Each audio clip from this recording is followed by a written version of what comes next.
Hello, everybody, and welcome to Amberworld. For all of you who enjoy the Big Brother franchise, I'm about to make your day very, very exciting because I'm sitting here with the heartthrob of the house, heartthrob of the former house. Teddy, you're welcome to Amberworld. Thank you very much. Oh, okay, yeah, I actually deserve an apology from you. You know that. Yeah, I apologize for coming Never keep a coming lady late. waiting. You can I So, apologize. how is life after the house? Life is good. Just work and more work. It's really been more about focusing on the things that really matter now. So yeah, I've just been trying to put my head down and just work. Okay, work. That's a good thing, right? Okay. So recently you put out a music song out. How's it Yeah. doing?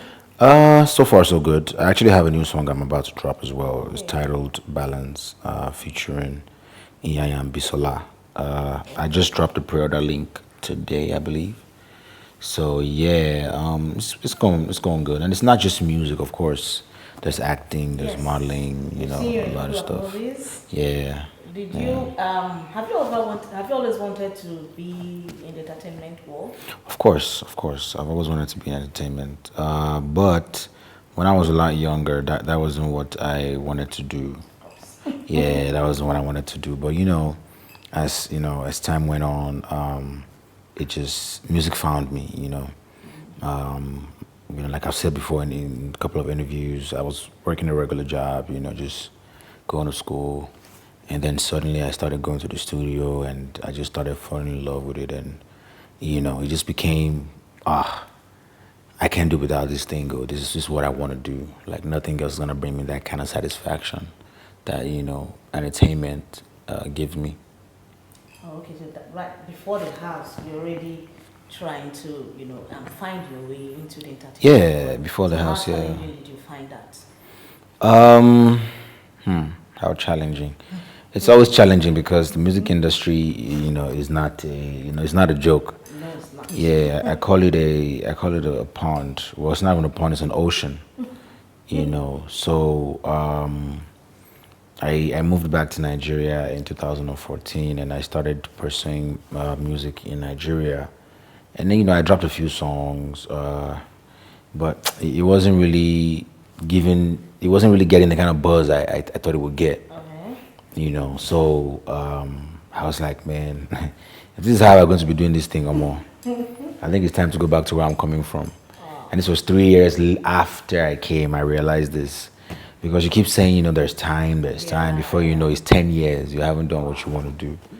So, the opportunity of Big Brother came, and thank God I was able to get picked for The it. challenges were the sole reason why entered the house. Yes. So that why apart from challenges, I mean, it was for me to get the recognition I needed and I you just wanted. needed a platform. The platform. That was it. Oh, okay. That was it. I know a lot of people have asked you a lot of questions concerning the house and all that went down and all that. So, being in a house where there are a lot of people with different personalities, what is it that set you apart? Because, it was like there was this buzz around you most of the time. So what was it that you think made you unique? Um, I mean, being unique alone is unique in itself. Yeah, because there are a lot of fine people in the house. Well, I guess, but for me, it was more of I wasn't really.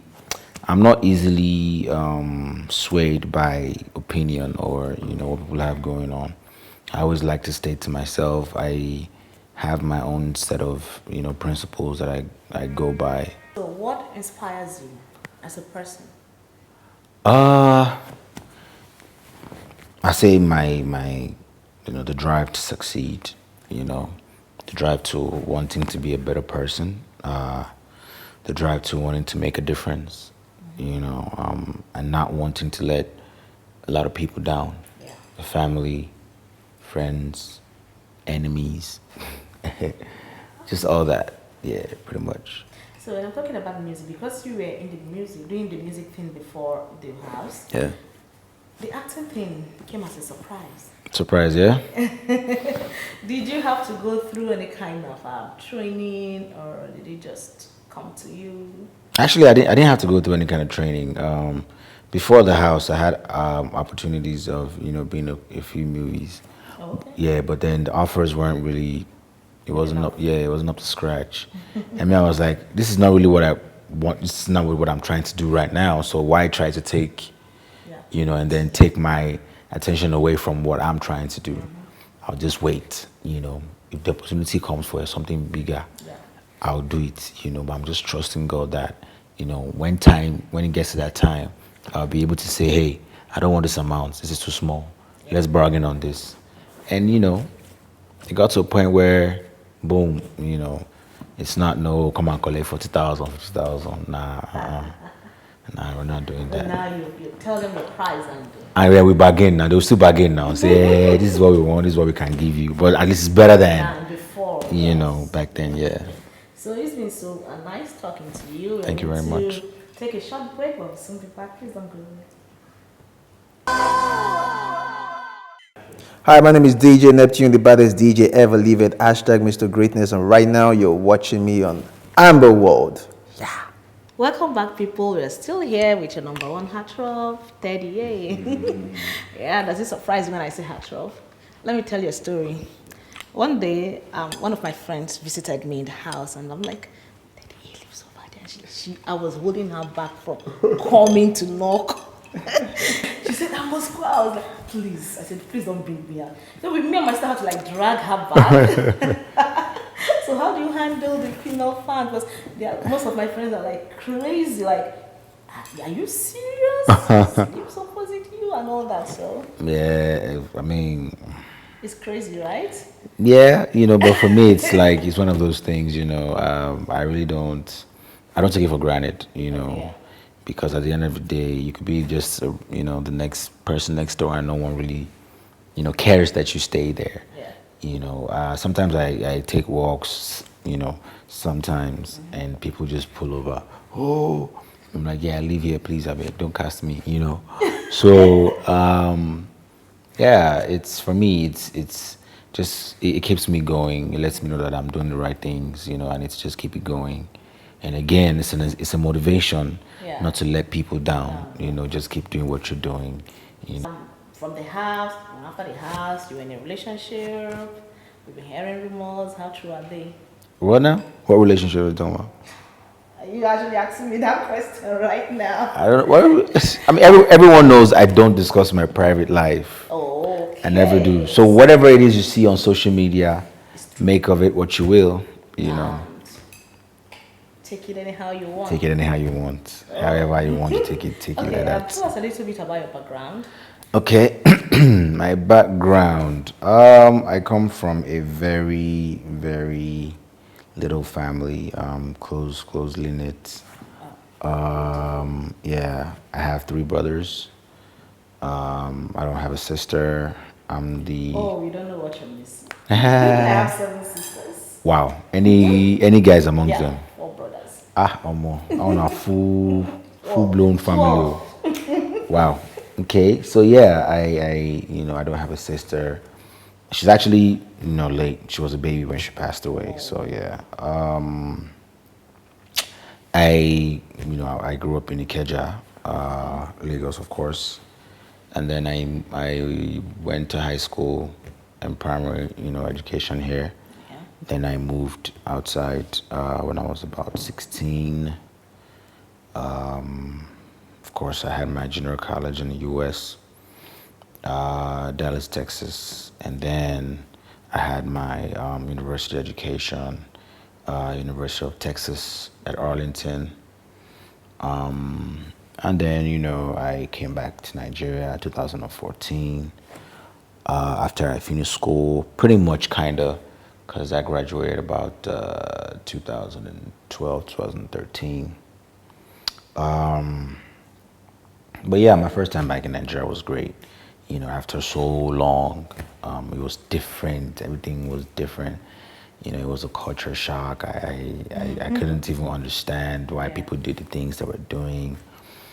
Yeah, but my background is very strict. My mom used to be very strict when I was younger because I was raised by a single mom. So Okay. she didn't take any nonsense from me. Very religious. When we were younger, but of course she gave us that religious freedom to know that hey, you can be a Muslim if you want to, you can be a Christian if you want to. At the end of the day, it's Really? God you're serving. Yeah, it doesn't have to be. Yeah, it's God you're serving. Last. Very very strict, like I said. Very very disciplined, very disciplined home. Yeah. So my mom, she didn't play with discipline, no, because she's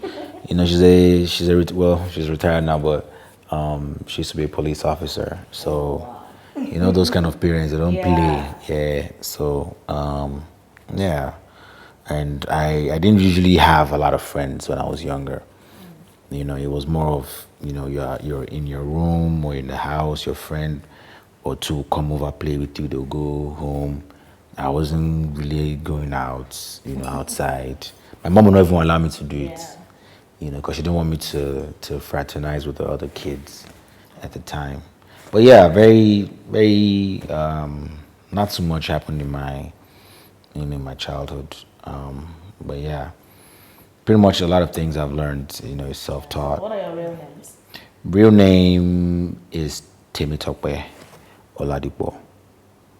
Last name Adenibuyan. Okay, for the benefit of my friends out there who crush on you, please describe your dream woman so we can put some of us out of our misery. Dream woman. Yeah. My dream woman is, beautiful, smart, of course, intelligent. All about her career, her work, and of course, she knows how to treat a man. In the bedroom, in the kitchen. Of course, very respectful, and a girl's guy. I love a girl's guy. Meaning, if I leave you to say, hey, I want to go upstairs and go chill for a bit, you can be with my homeboys, and you guys are just chopping it up and talking about different stuff from football to technology to politics to anything. Not just the dumb blonde who's just sitting down and she's pretty but she can't even hold a conversation. Yeah. Has it occurred to you that you just described a perfect woman? Whom so many people say not possible. You just described a best friend, a brother, a homie, a girlfriend, a chef, and everything in And one. a freak in the sheets. Yeah, a career woman, strong-willed, and All that. all that. Is it even possible? Of course it is. Very possible. Because from my experience, once a woman is smart and hardworking, has her own career, building her own business, there is a level of humility she doesn't get down to anymore. Well, You realize that? that's really not true though. Yeah, that's really not true because at the end of the day, it's a mindset. It's there are a lot of women who, regardless of how rich or how mighty they are, you can mention Oprah Winfrey, for instance. So when you're not working, what do you do? Working. Yeah, when I'm not working, I'm working. Honestly, because when I'm not really maybe out having an interview or an event, I'm probably in the studio. Oh. So So you just relax by making music or listening to music. Yeah, or listening to music? I'm playing video games too. Oh, okay, yeah. What's your favorite? It's FIFA now. For all my gamers, it's FIFA. Okay, If you not play soccer, then just don't worry, one day I'll teach you some things you don't know that, you go fear that. The FIFA players. That's cool. Okay, so tell us three things. I know when you're in the house, like your life was out there, but I'm sure there are things people don't know. Three things people don't know. Honestly, I don't think there's anything people don't know already. There should be. Because trust me, people saw me for how many months? There. And I'm sure there are some things like you played close to it. I'm sure there are things that I don't even know about myself that you guys already know. Maybe I usually snore when I sleep from seeing me and all this thing. Maybe I chew out loud, a lot of things. But I really wouldn't say there's anything that I don't know. Okay, I I stutter when I'm angry sometimes. Oh, okay. That's only one thing I can think of. Happens to me too. Yeah, that's probably one thing I can think of. So that's the only one thing that people don't know about. Everything It's like your just. life is an open book. It was there. It was out in the open now. Even the ones I was never meant to mention, I mentioned everything while I was in Big Brother. So what's the plan now? Where do you see yourself in the next 5 years? In the next 5 years, own a couple of businesses. Which I'm definitely working on right now. Okay. Of course, my own record label, which I already have. Probably signed a few artists, maybe one or two, Oh. artists. Probably dropped a few albums, at least 2 or 3 albums. You know, just And movie wise? just movie wise, of course. In a couple of movies, I probably would have shot a few of my own movies. Yeah, my own movies. My clothing line, of course. My own models walking the wrong way across Is the Africa. clothing line out yet? Yeah, Alpha Apparel, yeah. But I haven't done the major launch, but we're going through like a restructuring process right now. Oh. So definitely in a few months we're gonna be back on the grid. Oh, okay. So because of who you are, what you have been able to make of yourself, there are a lot of people who look up to you, especially the young ones. Yeah. So can you tell them to help them hold on to their dreams? Yeah. There's one thing I always tell everyone, who's out there trying to make a name, for themselves, is to always be patient. With patience, also, you need to have a lot of common sense. Yeah. Understand that if it's not time yet, you need to find other means of making money. Yeah. So if, for instance, now you say you live in Enugu, and then Lagos is where everything is. Don't drop your good paying job in Enugu to say you want to just come and look for acting in Lagos. Yeah. You want to become a musician in Lagos, and then that. Nah, make sure your newfound maybe dream is secure enough, and your older job is also secure. Because what if you quit that job and you come to Lagos and then suddenly boom, Nothing happens. nothing happens, and then you have to go back to square zero. Patience, pray, fast. Don't ever take no for an answer. That's one thing I'm gonna say, because at a point in time, people will call me and say, "We want you to come and let's go to the club and go and drink and go and do this." I'm looking like, okay, we get to the club, and then they tell me, "Oh, tell the DJ to play your song now." You understand? And then I have to pay the DJ to play my song. And even when I do pay the DJ to play my song, he doesn't even play it. Maybe until I'm about to walk out of the club. Now I can still be a brat and say, "Oh, manager, tell him to play the song now. He's not playing it. Play it, you must play it or else I'll leave." Before you wait, they'll tell you, "Oh, you want me to play your song?" If you don't get patience, my brother, just they go. I not go play your song, go. Or else you give me money. At the end of the day, you're gonna get a lot of BS from people. You're gonna get a lot of BS, a lot of insults. Don't ever take no for an answer. Keep knocking on that door. Definitely one day things will happen for you. Think outside the box. I'm a musician. That's what I've always wanted to do. As when I started doing it professionally, acting, all that, people would tell me, "Guy, think of other things to do now. Why don't you also be an actor? Be this, be that." I'm like, what am I? How now? I love music so much. I can't do anything else. I didn't see the bigger picture that I should try other things that can bring me that money. Yeah. Now I can't just see myself sitting down and saying music is the only thing I want to do. It's not possible. Let me go. You want me to model in Abi? Let's do it. There's a movie. Let us do it. That is a hosting of it. Let's do it. Radio. Let's do. So at the end of the day, it's creative arts. Whatever it is you can do, try to look for other means as well. Of adding to yourself. At the end of the day, you'll be a complete package for it.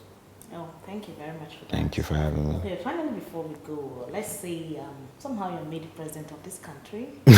Okay. I know, maybe That's the hardest job. by some magic or miracle, what would be the first thing you would do for the masses? First thing to do for the masses. If I become the president of this country, I'm campaigning right now. Yeah. The first thing I'm going to do is I'm going to provide enough money to banks. So you have small loans, you have big loans that you can get, you have grants. I'm going to provide enough money for every citizen because, in as much as we say we are so many, the amount of money we hear these people are collecting that they are getting back. If you give every Nigerian 3 million, My goodness. it's enough to have everybody start a business. So have subsidized loans, have loans that or grants that you know that okay, once a young person that is just done with school comes out with the right, what's it called, qualifications, educational background. Let's see what you want to do. Okay, you want to go into agriculture, you want to go into finance, you want to go into marketing. Bring your proposal. Then we'll give you at least maybe even if it's half of that money. Start up the business. That way we know that okay, you have something that's going to get you or bring the money back to us. So then you also need to give us at least maybe every 3 months. Let us see the progress report of your of the loan you collected or the grants you were giving.